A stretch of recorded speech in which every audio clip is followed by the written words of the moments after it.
Boa noite. Eu vou esperar o Felipe, que eu já tô falando com ele aqui, para ele entrar ao vivo. A gente ficou quebrando cabeça.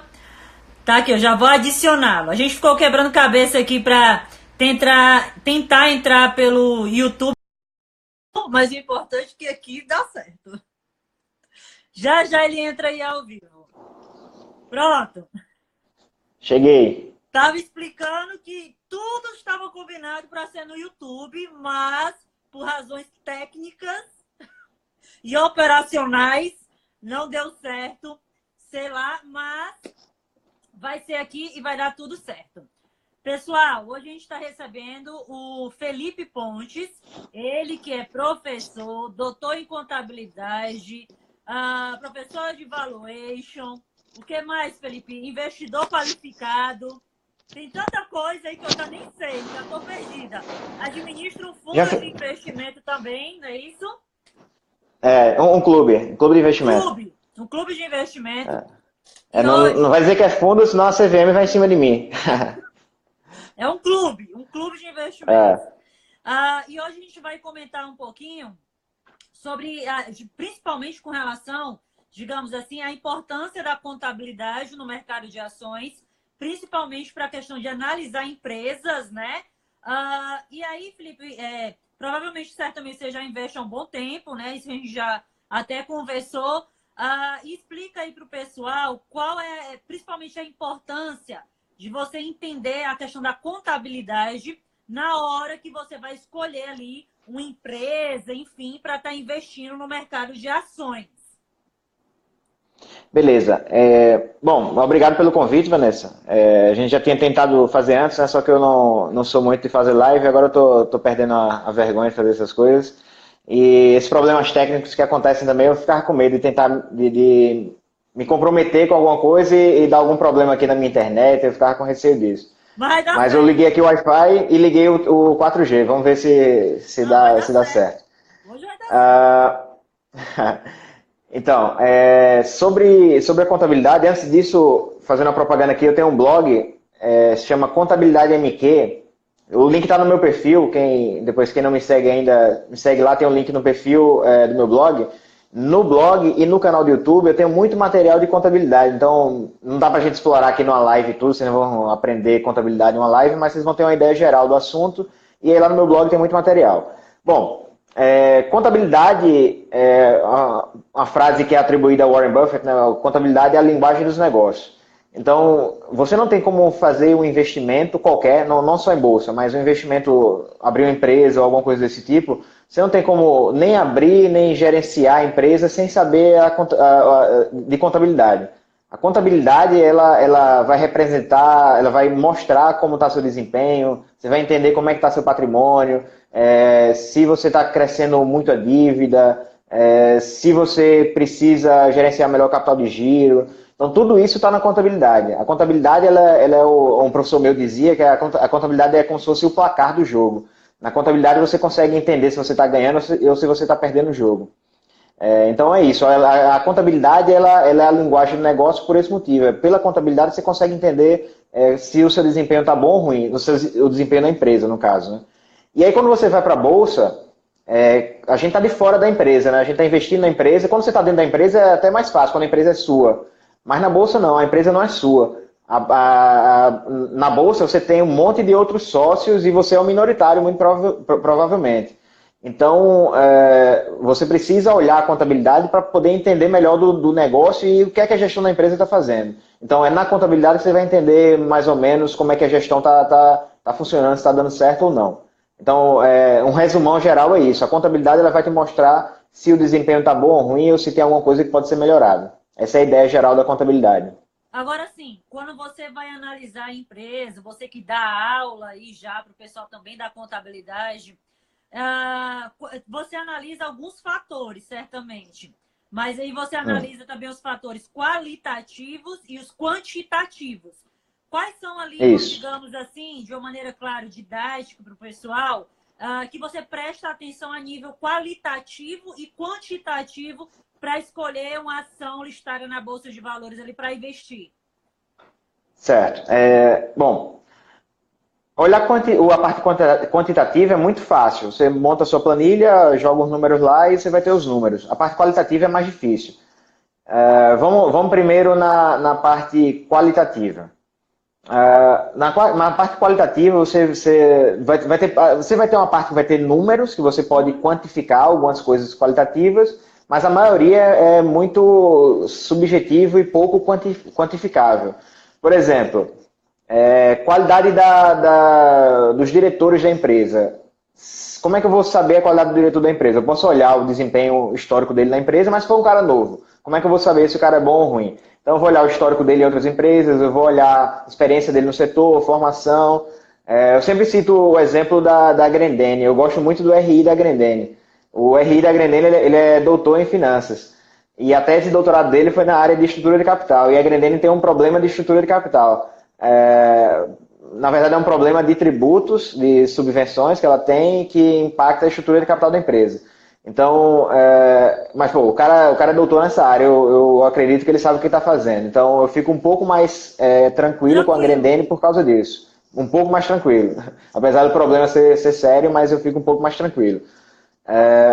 Analisar o negócio da empresa como um todo é muito qualitativo. Você, por exemplo, o outro caso também que eu tenho comentado recentemente é o caso da Valide. A Valide está sofrendo muito na ação, né? Está sofrendo muito e até o próprio desempenho da empresa tem sofrido um pouco. Mas qualitativamente a gente consegue entender que a empresa tem valor ali e que esse valor provavelmente vai ser expresso nos resultados futuros da empresa. A empresa tem, acho que, 60 anos aqui no Brasil, empresa de tecnologia, sempre se reinventou, sempre passou por crise, sempre tirou um coelho da cartola, sempre ela tem alguma coisa nova. É isso que ela faz sempre e ela está fazendo isso hoje de novo. Ela está investindo em biometria facial e digital, a questão lá da agritech dela, que é uma parte de tecnologia na agricultura. Então tem um monte de coisa que ela está fazendo que a gente não tem como quantificar ainda, mas eu estou entendendo o negócio qualitativamente e isso está me dando confiança de continuar na empresa. Então eu tenho que olhar de forma geral o negócio, a gestão e tudo isso é qualitativo, não é quantitativo. Quantitativamente, a maioria das coisas a gente pega nas demonstrações contábeis, no balanço, no DRE, no fluxo de caixa, DVA, DMPL, as várias demonstrações que existem. Então eu consigo, em geral, a gente divide basicamente em três focos de análise, né? Endividamento, estrutura de capital, liquidez e rentabilidade. E aí nesses três grupos a gente consegue traçar uma visão geral quantitativa da empresa. Então, a análise qualitativa é importante e a quantitativa também. As duas juntas são muito boas. Então, o investidor que vai analisar a empresa tem que olhar para esses dois lados, o quantitativo e o qualitativo. O qualitativo é mais difícil do que o quantitativo. Então, mesmo sendo difícil, tem que estudar isso aí. Uma coisa que eu achei até bacana na live, que eu estive lá com a Loise Bassi, que está até aqui gravada, e depois eu estive olhando, só para o pessoal entender a história do qualitativo e quantitativo, e que a gente não deve só se basear necessariamente em um único fator, mas de um modo geral analisando. Quando a gente pega ali a contabilidade, não sei se você já teve a oportunidade também de dar uma olhada, da Paranapanema, um exemplo, a gente vai ver que se comparado a parte da saúde financeira, nível de endividamento, uma série de coisas, caixa da empresa e tal, se você olhar o histórico para trás, há 3, 4 anos atrás, não é bom, não. Então, e aí ela explica o porquê com relação que eles foram lá na Paranapanema, há uns tempo atrás, entenderam toda a dinâmica da empresa, o processo que estava de reestruturação e etc, etc. Aí o que eu estou querendo dizer com isso?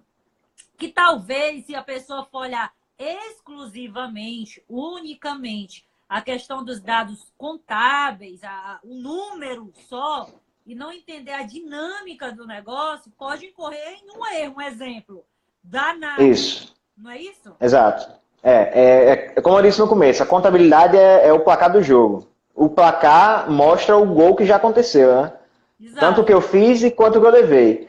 Então, tem muita coisa que não está na contabilidade ainda. A gente estava falando sobre via varejo, né? Antes de entrar aqui ao vivo. Bom, se eu for olhar os números da Via Varejo, eu não vou investir na Via Varejo. Do mesmo jeito que eu não investiria na Magazine Luiza se fosse olhar só os números da Magazine Luiza. Eu comprei Magazine Luiza, meu preço médio hoje deve estar R$ 1, depois desse desdobramento agora. O prestação está quanto? Uns 30 e poucos reais, 35, sei lá. Então, se eu tivesse olhado só os números naquela época, eu não teria entrado.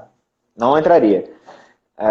Então, Via Varejo é um caso igual, é um caso que está passando por um turnaround, uma reviravolta na empresa e o número contábil ele ainda não expressa isso. Então, por isso que é importante olhar qualitativamente para o negócio. Pô, o que aconteceu com a Via Varejo? Ela estava entregue às baratas, ela era controlada por uma empresa que era controlada por outra empresa que queria vender e não estava conseguindo vender porque o cenário da economia não estava bom.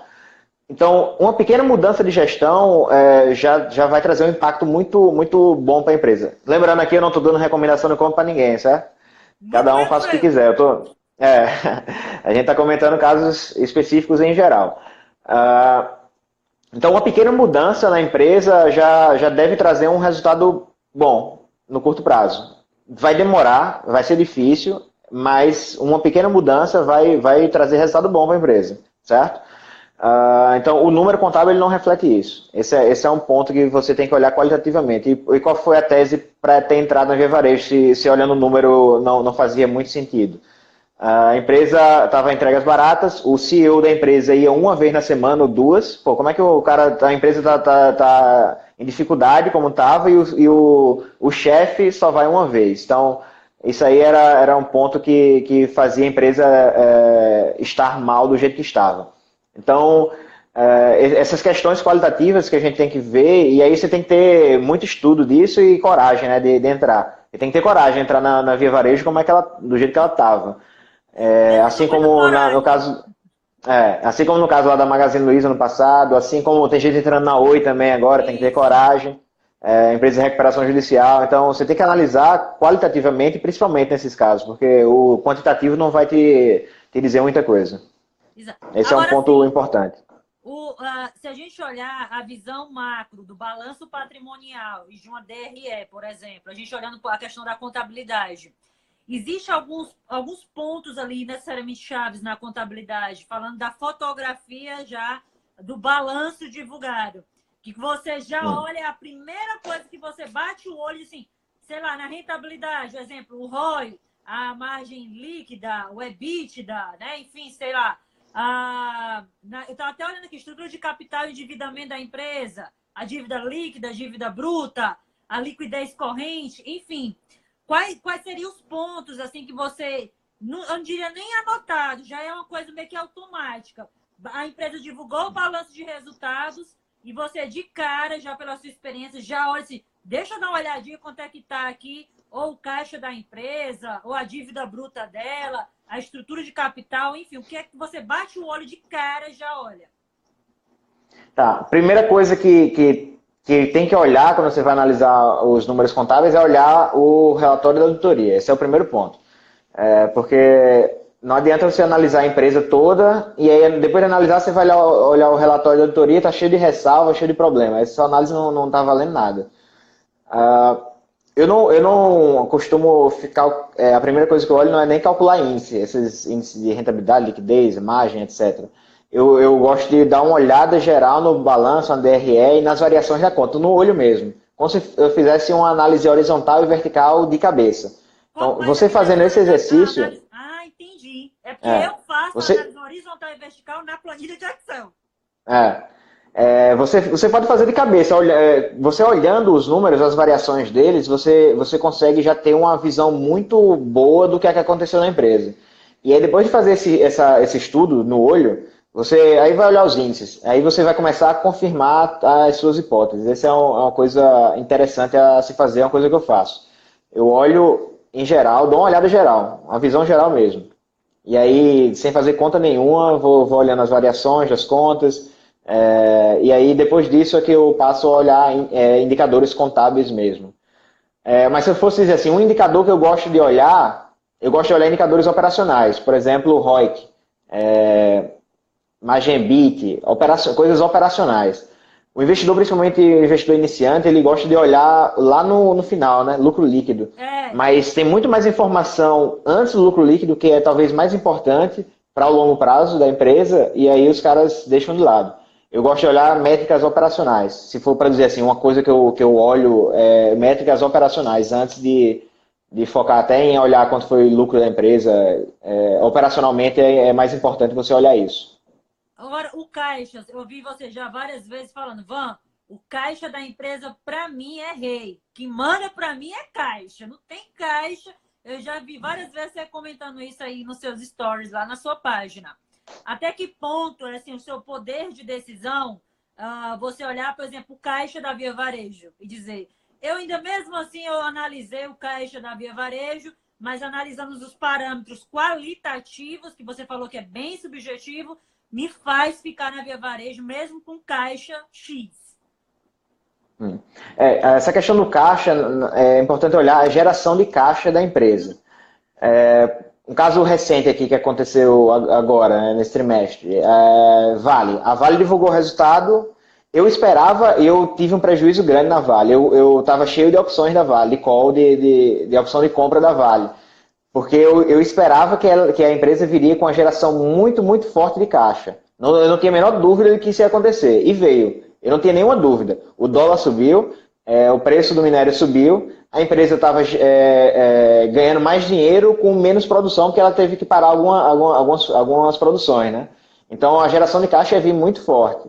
Essa era a minha tese. Me enchi de call, de opção de compra da Vale. Para quem é mais novato aí, call é a opção de compra. Put é a opção de venda. Me enchi de call da Vale. O que aconteceu? Veio geração de caixa forte, muito forte, como eu esperava, porém veio com prejuízo. A empresa lançou prejuízo, ela lançou um monte de provisão, talvez tenha sido exagerada, tem gente que está achando aí que a empresa fez isso para não chamar a atenção de Ministério Público, associações e coisas desse tipo. Então veio com prejuízo, mas veio com geração muito forte de caixa. O que aconteceu? A preço da ação caiu, eu me ferrei, perdi um monte de dinheiro aí com opções da Vale. A minha tese estava certa, ia vir geração de caixa, mas o lucro líquido, a empresa veio com prejuízo. Então, é importante olhar o caixa, mas é importante, a geração de caixa é uma coisa mais de curto prazo, né? O lucro ele é composto por caixa e accruals. Accruals são os ajustes que a gente faz na contabilidade para chegar no regime de competência. Então, o caixa e lucro eles estão muito relacionados. E às vezes eles se descolam, como é esse caso da Vale. Descolou muito lucro e caixa. Então, isso é um indício que talvez tenha tido algum exagero, não vou falar em gerenciamento de resultado aqui, mas talvez tenha tido algum exagero nas provisões. E aí, no futuro, a gente vai saber se teve exagero ou não, porque se não ocorrer, ele provisionou, né? Provisionaram, eles acham que vão gastar aquilo, mas pode ser que não gaste. Se não gastar, vai reverter a provisão. E aí vai vir mais lucro no futuro. Então, o lucro e o caixa, eles andam juntos, mas eles às vezes se descolam. Por isso que eu digo que eu gosto de olhar a geração de caixa. É nesse sentido aí. Agora, eu me lembro que até que você fala, e eu me lembrei até de um professor meu nessa parte de contabilidade, que lá no finalzinho dos balanços divulgados, tem as notas explicativas, né? Eu me lembro que você falou bem isso, eu me recordo. E lá nas notas explicativas, muita coisa passa batida, as pessoas, digamos assim, não olham, mas as notas explicativas, digamos, dão uma luz muito grande nas observações que tem lá. O que o pessoal deveria se atentar nas notas explicativas ali, contábeis, que o auditor, na hora que vai fazer, ele pontua aquilo ali como algo importante?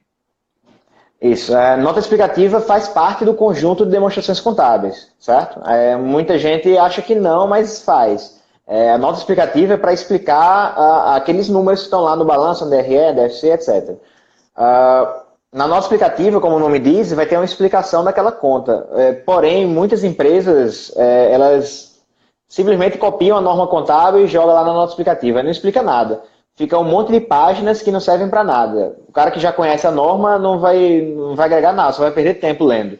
Mas mesmo assim, se você tem alguma dúvida em alguma conta, você vai lá na nota explicativa e você confirma o que você estava achando ou não, né? Você achava que era uma coisa e quando viu era outra. Deixa eu pensar aqui num exemplo recente aqui também desse trimestre. A própria Grendene. A Grendene, ela estava com ainda está, né? Com muito caixa, acho que deve ter por volta de uns 2 bilhões de reais em caixa. Isso aí dá quase a metade do ativo da empresa, caixa. Aplicações financeiras de curto prazo e tem um pouquinho que é de mais longo prazo, mas a maioria é de aplicação financeira de curto prazo, está aplicado basicamente no CDI. Então, na nossa aplicativa, você vê lá, caixa equivalente de caixa, o que é que danado é isso aqui nessas aplicações? Aí você vai lá e você consegue entender o que é que está na aplicação, o que é que a empresa está aplicando. Aí você vê, caramba, a empresa está com isso tudo aqui no CDI, será que não era melhor fazer alguma coisa com esse dinheiro? Aí você começa a questionar outras coisas que você não questionava antes. As contas de intangível, você vai lá e vê o que é que danado daquele intangível lá. O que é isso? O que é essa marca aqui da empresa? O que é essa patente aqui? Então você consegue entender melhor os números, que nas demonstrações contábeis você vai ter uma conta, né? Um grupão ali. Você não sabe o que é que tem exatamente. Então, na nosso aplicativo você consegue tirar essa dúvida do que tem lá.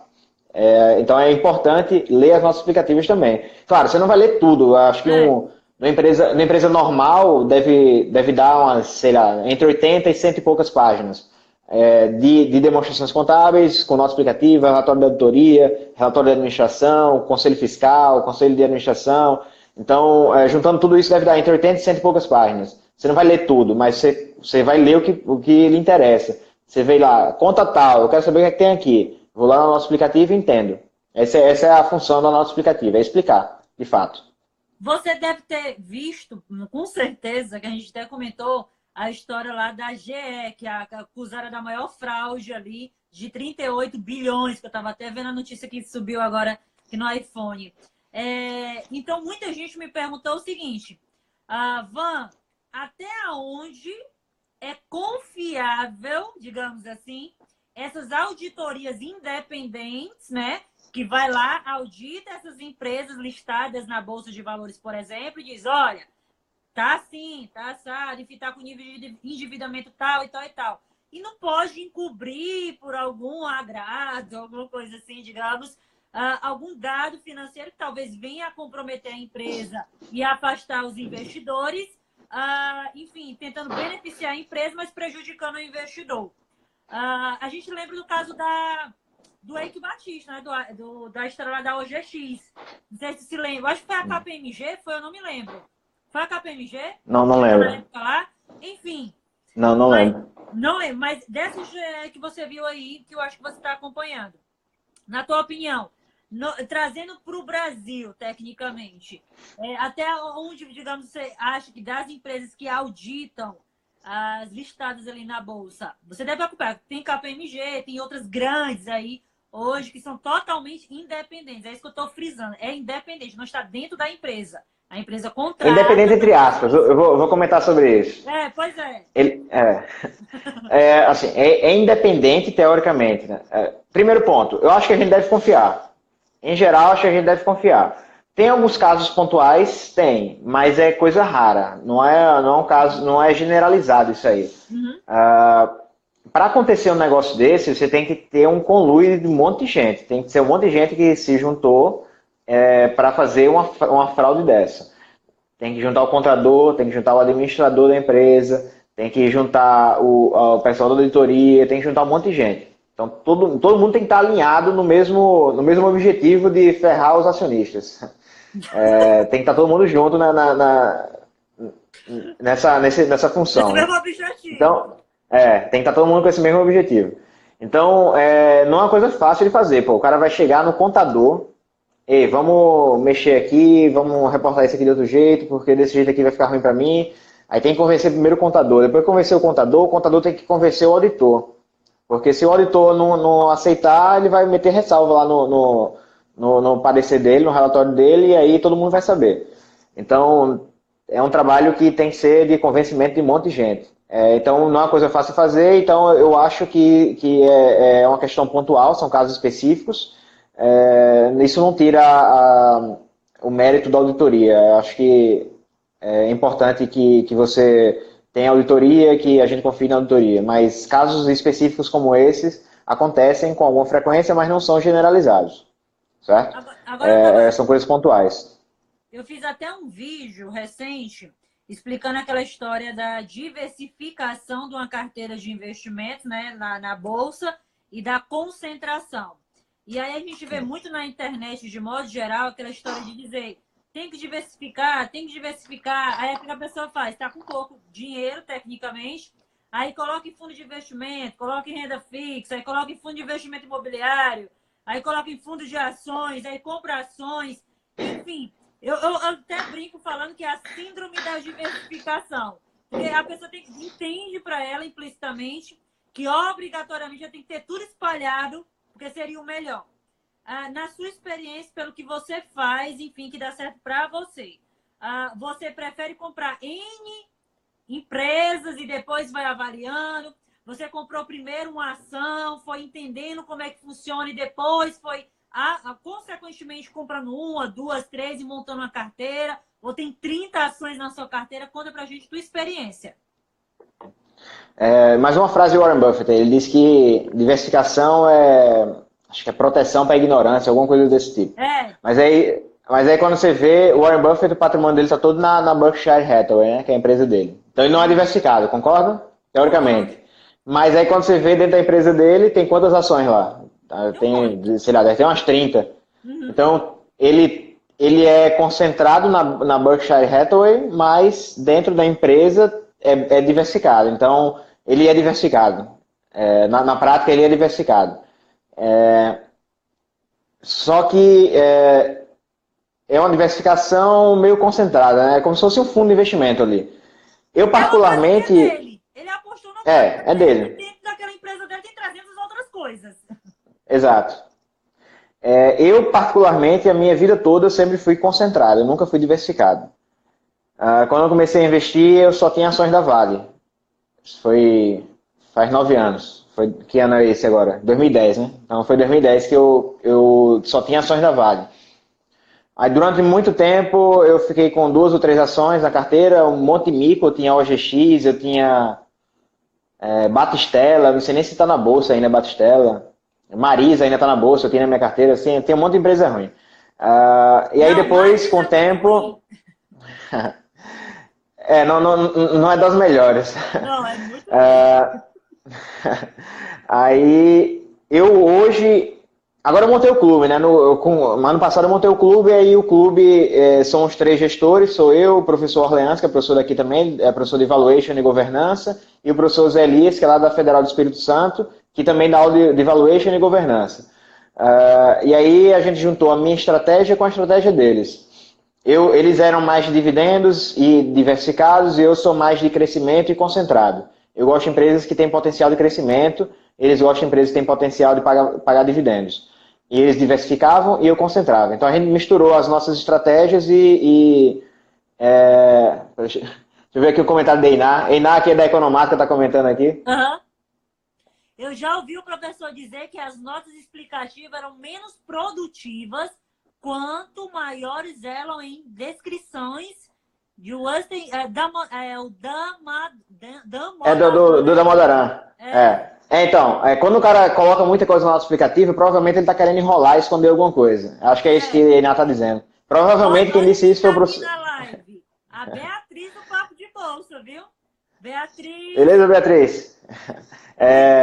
Quem disse isso provavelmente foi o professor Eliseu Martins, que é o principal professor aqui no Brasil de contabilidade, de avaliação de empresa, de análise de balanço. É o cara. Compre os livros dele que vale a pena. Bom, aí eu sempre fui muito concentrado, minha carteira sempre foi muito, muito concentrada. Quando eu montei o clube com o Orleans e com os Elias, a gente diversificou mais. Mas eu ainda tenho um pouco de dinheiro na minha carteira pessoal. Eu não coloquei meu dinheiro todo no clube ainda por causa de tributo, né? Então, aos poucos, eu vou zerando a minha carteira pessoal e transferindo para o clube, por questões tributárias. Mas na minha carteira pessoal, eu só devo ter umas 5 ações. Dessas 5 ações... uns 75% da carteira está concentrado em 2 ou 3, em 3 no caso, que é Magazine Luiza e Radrogazil. Só essas duas devem ser uns 60% da minha carteira. Aí eu tenho mais Unipac, juntando com essas duas deve dar uns 75%, e aí tenho mais 2 pequenininhas que eu estou zerando aos poucos, que é Porto Belo e Smiles. Minha carteira pessoal só tem 5 ações, e 2 dá mais da metade. Então eu sempre fui muito concentrado. Mas isso me faz... meu patrimônio varia muito, né? Tem um risco alto aí. Então, eu não recomendo que ninguém faça isso sem estudar. De vez em quando eu compartilho aqui o meu gráfico lá da XP, aí de repente faz um pico assim, depois cai assim, depois minha carteira é muito volátil. Por causa disso, muita concentração. Agora sim. Se for concentrar, tem que estudar muito e tem que saber o que você está fazendo. Tem que ter pensamento de longo prazo e saber o que você está fazendo, porque você tem um risco muito alto concentrado em poucas ações. Agora, tu faz mais ou menos assim, Felipe? Eu vou muito em meta, tipo assim, não necessariamente no mercado fracionado, mas, por exemplo, esse mês eu tô chutando, eu comprei 100 da Itaúsa. No próximo mês me veio algum dinheiro, algum trabalho adicional, eu compro mais 300 da Itaúsa. Um exemplo, se o preço, claro, tiver ok. E aí eu te estipulo que até o final do ano é para me bater uma média ali, mais ou menos de 1.000 lotes, 10.000 lotes, enfim. Porque eu sei que conforme eu vou aumentando, claro, esse preço está ok, estando ok na teoria, obviamente em termos de dividendo eu vou receber maior porque eu tenho um volume maior aportado. Então, tecnicamente, digamos o que é que eu faria, o que é que eu faço? Eu não fico me preocupando em diversificar tanto. Eu fico olhando se eu tenho uma boa oportunidade de queda para me comprar um pouco mais barato daquela ação que eu já tenho e aportando até ter um volume muito bom, que quando vem o dividendo, aí vem 300, 400 e vai aumentando meu dividendo conforme também vai aumentando. É uma meta que eu estipulo. Que é uma forma Eu de não eu, faço. digamos, ter mais dinheiro. Eu não faço isso. Na minha carteira pessoal, eu não tenho nenhuma meta de eu compro o que está mais barato. Eu vou comprando o que está mais barato. Na minha carteira pessoal, eu não estou comprando mais nada, porque eu tô migrando tudo para o clube. Raramente eu compro algum sócio, por exemplo, sei lá, Drogasil ou Magazine Luiza caiu 20% do nada. Aí eu sou obrigado a comprar. Eu não vou deixar passar barato isso aí. Mas no clube, a gente faz o seguinte. Nós temos, a estratégia é essa, em resumo. Nós colocamos hoje a gente já diminuiu isso, mas antes era até 20% numa ação só, que a gente tinha certeza de que não ia perder dinheiro, certo? Eu tenho certeza, assim, certeza, a gente nunca tem certeza, mas assim, eu tenho muita convicção de que eu não vou perder dinheiro nessa ação. Então a gente tinha até 20%. Foi o caso da Itaúsa durante a greve dos caminhoneiros do ano passado até a eleição. Itaúsa chegou, acho que a 7, 8 reais. A gente cansou de comprar Itaúsa, porque se desse alguma coisa muito ruim, com Itaúsa a gente estava tranquilo. Muito provavelmente a gente ia estar tranquilo com Itaúsa. Então a gente chegou a ter 20% do patrimônio em Itaúsa. Hoje está 8% só. A gente já realizou muito lucro em Itaúsa e não comprou mais, veio reduzindo. Então, esse caso, assim, uma ação que a gente acha que não vai perder dinheiro, vamos ficar muito comprado nela. Aí, fora esse caso especial, esse um caso específico e especial, a gente tem, em geral, 10% no máximo. A gente controla isso. No máximo, 10% vai ser a nossa exposição para uma ação que nem é um caso que a gente tem convicção, muita convicção que não vai perder dinheiro, e nem é um caso que é muito arriscado, que a gente tem uma chance muito alta de perder. Então, nesses casos que são mais ou menos, é um caso bom, que não tem muito risco, mas também não tem muito potencial, a gente coloca no máximo 10%. Quando a gente monta a posição no clube, a gente monta a posição no máximo 3% inicial. Certo? Foi assim que a gente fez com Via Varejo, por exemplo, recentemente. A gente decidiu entrar em Via Varejo em janeiro e comprou em fevereiro. A gente montou posição de 3%. À medida que a gente foi ganhando mais confiança com o caso, foram saindo mais informações de que ia ter troca de controle, nós fomos aumentando até 5%. Aí depois que chega em 5%, a gente estuda se deve aumentar para 7% e depois estuda se deve aumentar para 10%. Então isso é um processo que a gente vai ganhando confiança com relação ao caso e aí a gente vai aumentando a posição. O máximo que a gente usa é 10% nos casos gerais. A Beatriz do Papo lá de Bolsa, para o pessoal que não segue, segue lá. Ela está perguntando assim, ó, Felipe, deixa eu ver se eu consigo ler. Você acredita na história de casar com as ações pensando na aposentadoria ou você acha que o negócio é eventualmente girar a carteira e colocar o lucro no bolso? Acho que foi isso aqui, né? Eu estava conversando com a Vanessa antes de entrar online, que eu sempre digo isso, tudo tem um preço, certo? Tudo tem um preço. Então, dependendo do preço, eu não compro mais e eu posso até vender. Minha postura é de longo prazo. Minha filosofia é investimento de longo prazo. Mas o longo prazo ele dura até quando durarem os fundamentos. Se eu acho que a ação já deu o que tinha que dar, eu zero, ou eu vou reduzindo aos poucos, e vou colocando em outra opção que tem um potencial maior de subir. Então, eu não uso a filosofia de ficar para sempre com a empresa, eu não uso. Mas assim, Drogazil, tô com ela há 4, 5 anos, talvez. Eu acho que eu tô em dúvida se eu entrei em 2014 ou foi em 2015. Eu acho que foi em 2015. Magazine Luiza eu entrei em 2016. Então eu seguro até. São as duas posições mais antigas que eu tenho. Então eu não fico para sempre com as empresas. Pode ser que, acho que Magazine Luiza dificilmente eu vou vender. Drogazil também não pretendo vender tão cedo. Porque eu acho que tem muita coisa para fazer. Minha tese em Drogazil é que ela vai virar uma boa pagadora de dividendos no futuro. Vai chegar um ponto que ela não vai precisar ficar gastando capex do jeito que ela está. Vai parar. E aí ela vai virar uma pagadora de dividendos. Então, esse é o meu ponto. Eu fico até onde durarem os fundamentos. Eu não fico para sempre. Mas eu também não fico girando a carteira toda hora. Esse mês, eu acho que todo dia, ou quase todo dia, a gente está fazendo compra. Não estou vendendo nada, só estou comprando esse mês. Mês que vem, dependendo de como as coisas andarem, como eu comprei muito esse mês, eu gosto de ter caixa, né? Então eu devo vender alguma coisa mês que vem para repor meu caixa, dependendo de como as coisas andem. Eu estava com 16% de caixa no mês passado, agora eu estou com 11%. Então eu queimei 5 pontos aí do meu caixa. E eu não me sinto confortável assim, eu me sinto confortável com 15% de caixa. Então, se subir a bolsa mês que vem, eu vou vender algumas coisas que eu comprei esse mês para repor meu caixa lá de 15%, certo? Mas eu não fico girando toda hora, não. Mas eu tô vendo que tu estabelece uma meta bem, né? Assim, tu vai gerenciando bem esse dinheiro, no Isso. sentido da tua reserva, alocando o capital, e aí vai. Exato, exato. Eu gosto de ter 15% de caixa, alguma coisa próxima de 15% de caixa, e aí a gente estabelece essas metas aí de porcentagem da carteira. E aí, se a ação subiu muito, eu estabeleci que era para ela ser 5%. E aí ela passou a ser 6% da minha carteira, eu vendo e desço ela para 5% de novo. A gente vai fazendo isso, vai gerenciando o risco dessa forma. Essa é a nossa gestão de risco. A gente não usa opções, não usa derivativos em geral para fazer hedge. Nosso hedge é ter caixa e gerenciar o tamanho da posição. Esse é o nosso hedge, lá no Agora, clube. onde é que tu geralmente coloca esse dinheiro que é a tua reservazinha de caixa para na hora que a bolsa cai muito, dizer, opa, vou lá resgatar para me colocar e comprar ações. Tem algum fundo de investimento de liquidez diária ou é na renda fixa mesmo? Onde é que você coloca?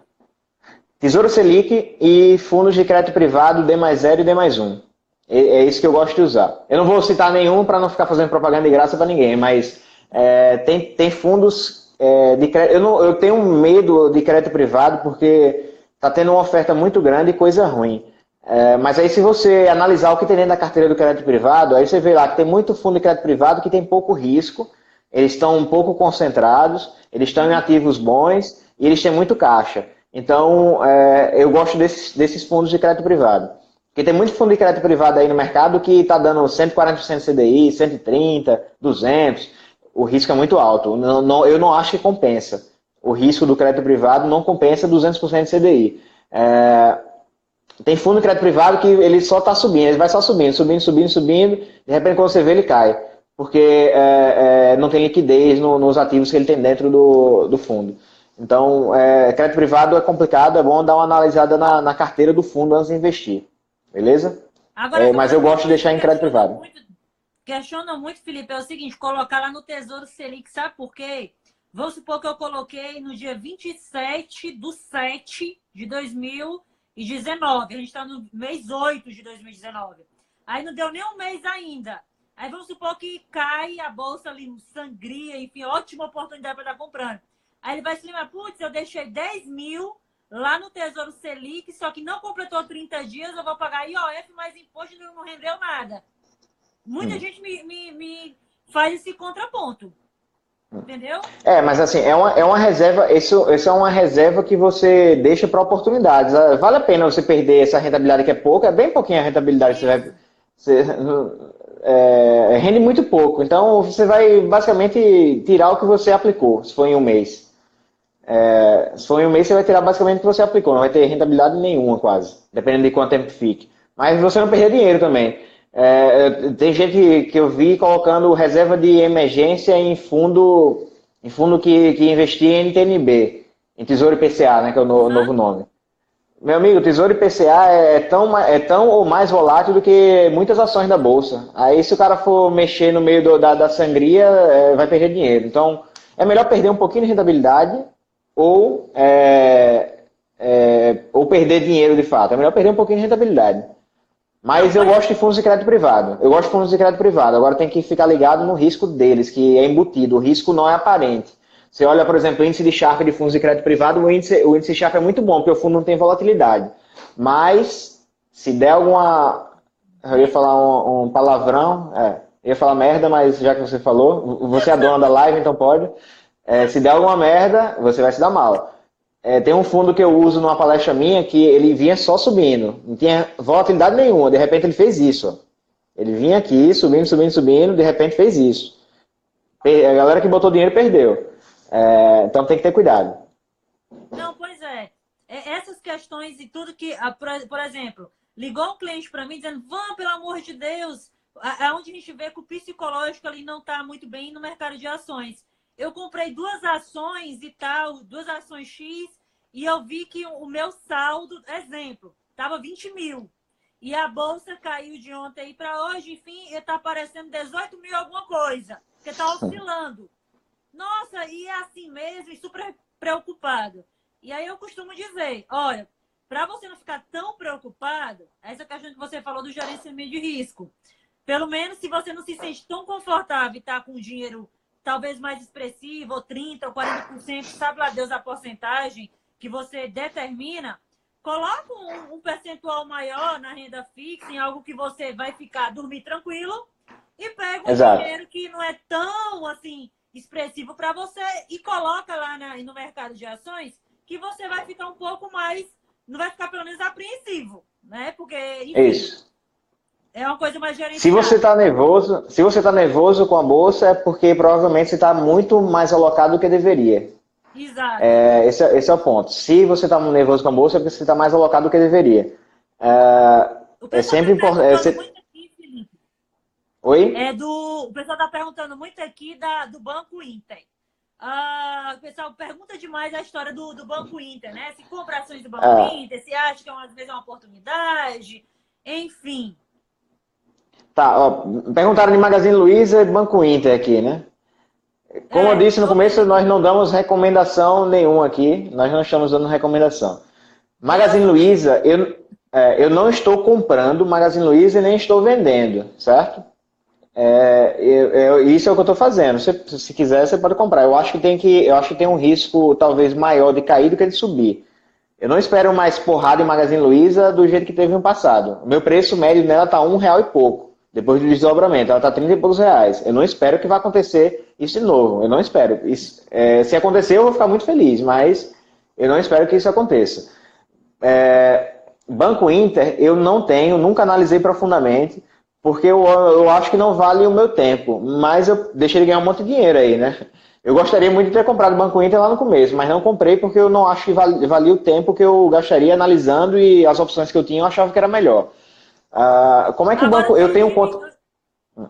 Eu tive na história dos calls de resultado do Banco Inter.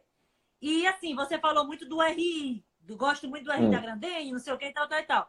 E eu achei uma coisa tão abstrata, eu não gostei muito do desenvolvimento de resultados, enfim, do Banco Inter, não. Assim, analisando bem, acompanhando um pouquinho, eu não gostei muito, não vou mentir.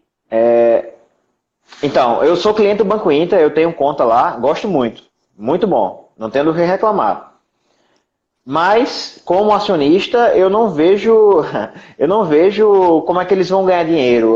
Como é que eles vão ganhar dinheiro para bancar o preço da ação, né? Eles ganham dinheiro, beleza, mas para bancar esse preço da ação, esse crescimento, eu não vejo como é que eles podem fazer isso. Se alguém souber, me explique, manda mensagem aí para mim que eu gostaria de saber. Mas eu não vejo eles... Com esse preço, eles gerando crescimento e gerando caixa com o que eles têm. particularmente eu não vejo. Por isso que eu achei que não valia meu tempo. Não valia o meu tempo, gastar meu tempo analisando. Perdi um monte de, deixei de ganhar um monte de dinheiro, mas é a vida. Às vezes a gente ganha, às vezes a gente perde. Agora sim, também tem o detalhe que, não sei se você é assim, mas eu gosto muito mais de analisar o histórico da empresa, né? Porque, para mim, o histórico, quando ela tem um histórico mais ali, eu consigo observar algumas outras nuances. Na história que você falou, nos dados qualitativos e quantitativos. Mas, por exemplo, como o Banco Inter abriu capital, né? Enfim, recentemente, então é uma empresa que está começando agora, é um bebê praticamente aí no mercado. Então, a gente não sabe ainda muito, tá valorizando, tem um bom, enfim, performance, mas até então você não sabe até onde ela vai com isso tudo, né? É É isso. muito escuro. Eu não gosto de pegar empresas que estão abrindo o capital recentemente, justamente por isso, porque a gente não tem muito histórico. Teve uma empresa que eu peguei logo depois do IPO, poucas semanas ou poucos meses depois do IPO, foi o IRB. Porque eu já conhecia a empresa, né? A empresa que já era bem conhecida, já tinha informações disponíveis dela, aí eu peguei. Mas, em geral, eu também não pego IPO, não. Por isso, porque não tem muita informação. O pessoal até colocou aqui, o Jonatas, os FIIs é uma nova opção para quem quer começar, né? Você acha que seria uma opção, digamos, eu não quero, ou quero começar em ações, mas em vez de ir para ações, sei lá, vou para FIIs, ou ETFs podia ser uma opção, enfim, alguma alternativa antes de colocar os pezinhos lá no mercado de ações? O pessoal geralmente comenta que é bom ir para fundo de investimento imobiliário, porque tem menos volatilidade e tal, para o cara ir se acostumando. Ah, mas é um produto diferente, né? É uma coisa diferente. Não é ação, é um fundo imobiliário. Tem outra frase que guia muito a minha vida, que é: tá no inferno, abraça o capeta. Eu sempre digo isso. Se o cara se vai para a bolsa, vai para a bolsa. Vai para renda variável, quer ir para ações, vai para ações. Não vai se acostumar primeiro com o fundo imobiliário. É outro produto. É um produto diferente. É fundo imobiliário, não é ação. ETF, beleza, eu gosto de ETFs. Eu gosto de ETFs. Tem um livro que eu sempre digo que é o livro que eu queria ter lido quando eu comecei a investir. Tem uma resenha dele lá no meu blog também. Eu escrevo resenha de livros, para quem não conhece, no meu blog. Link está no meu perfil também, aqui no meu Instagram. Tem as resenhas lá. Tem um livro que eu traduzi, não tem em português, a resenha está em português, e eu traduzi o título. Eu traduzi como Elementos do Investimento. Beleza? Quem tiver interesse, lê essa resenha desse livro lá. O livro, ele... o link dele lá nos stories quando a gente terminar aqui também. Esse livro é muito bom e é bem pequenininho. Eu li numa viagem, no avião daqui de João Pessoa para São Paulo e no ônibus de São Paulo para Botucatu. Eu leio devagar, porque eu leio e vou anotando. Mas se eu ler devagar e eu li nesse período de tempo, uma pessoa que lê normal, ela lê bem rapidinho. Porque eu gosto de ler e anotar. Porque eu faço a resenha, né? Eu vou anotando, depois eu reviso tudo para publicar a resenha. Inglês, não é? O livro não é em inglês? Esse livro ele só tem em inglês, mas minha resenha tá um resumão mesmo no livro em português. Vale a pena a leitura. E esse livro que está querendo, Felipe, aprender um pouco mais, eu já escutei isso de um professor, boa parte dos livros muito bons de finanças está em inglês, né? A melhor literatura, principalmente de finanças, está em inglês. A gente tem pouca coisa boa em português. Já está começando a aparecer coisas boas em português, mas a maioria é em inglês. Aí esse livro, um dos autores é Burton Malkiel, que é um dos defensores e críticos ao mesmo tempo da hipótese de mercado eficiente. Estão perguntando qual é o blog aí, Contabilidade MQ, o nome do blog. Felipe, eu tô link lá nos meus stories, vou colocar o link, tudo bonitinho. Beleza. O autor desse livro, Burton Malkiel, um dos autores, ele é um dos defensores e críticos da hipótese de mercado eficiente. Tem um artigo dele de 2003 que ele fala da hipótese de mercado eficiente e das críticas da hipótese de mercado eficiente. E aí ele lança uma alternativa da hipótese de mercado eficiente, que é o mercado ser parcialmente eficiente. E aí a ideia de parcialmente eficiente, você consegue explorar isso por meio de ETF. Você monta uma carteira com ETF, que você vai acompanhar o mercado, e aí você vai colocando algumas ações separadamente na sua carteira. Então, você junta a ideia do ETF, que não tem trabalho para investir, é só comprar, e aí você vai adicionando ações na carteira. Se eu fosse começar a investir hoje, eu teria feito isso. É isso que eu faria. Eu compraria ETFs e teria umas 3 ações na minha carteira. É isso que eu faria. Teria meu ETFzinho lá, eu gosto do Divo 11, que é de dividendos.